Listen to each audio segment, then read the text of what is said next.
Hi all, welcome to Xylem. അപ്പോൾ ഈ കാണുന്ന ചോദ്യം ഒന്ന് സോൾവ് ചെയ്താലോ? സോ കോഡിംഗ് ഡീകോഡിംഗിൽ ഇത്തരത്തിലുള്ള ചോദ്യങ്ങൾ എല്ലാ എക്സാംസിനും നമ്മൾ കാണാറുണ്ട് അല്ലേ? അപ്പോൾ എങ്ങനെയാണ് ഇത് സോൾവ് ചെയ്യാന്ന് നോക്കാം. റൈറ്റ്. അപ്പോൾ ചോദ്യം എന്താണ്? In A certain code language, അപ്പോൾ ഒരു പ്രത്യേക കോഡ് ഭാഷയിൽ കേജ് എന്നുള്ളതിന് എങ്ങനെ കോഡ് ചെയ്തിട്ടുണ്ട്? കുറെ നമ്പറുകൾ ഉണ്ട് അല്ലേ? 4 9 8 2. അതുപോലെ തന്നെ ഗെയിൻ എന്ന് പറയുന്ന വാക്കിനെ കോഡ് ചെയ്തിട്ടുണ്ട് 7 4 1 8.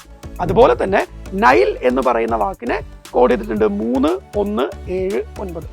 അങ്ങനെയാണെങ്കിൽ what is the code for L എന്നാണ് ചോദ്യം അല്ലേ?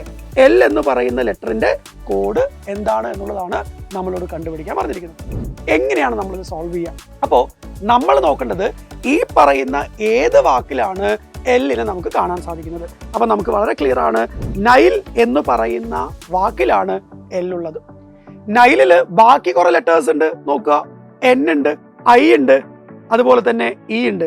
ഈ പറയുന്ന എന്നും ഐയും ഇയും ബാക്കിയുള്ള ലെറ്ററുകളിൽ നമുക്ക് കാണാൻ പറ്റും, അല്ലെങ്കിൽ വാക്കുകളിൽ കാണാൻ പറ്റും. നോക്കുക, ഈ കേജിലുണ്ട്, അതുപോലെ തന്നെ ഐയും എന്നും ഗെയിനിലുണ്ട്. അപ്പൊ നമുക്കൊരു കാര്യം മനസ്സിലായി, എല്ല് ഇവിടെ മാത്രമേ ഉള്ളൂ, അല്ലെങ്കിൽ നൈൽ എന്ന് പറയുന്ന വാക്കിൽ മാത്രമേ ഉള്ളൂ.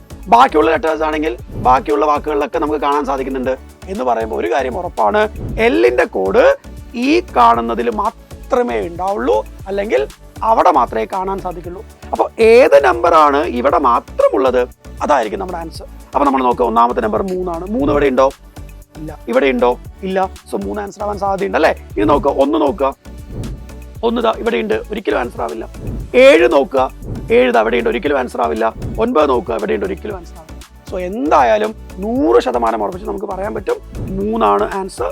Option A is the correct answer.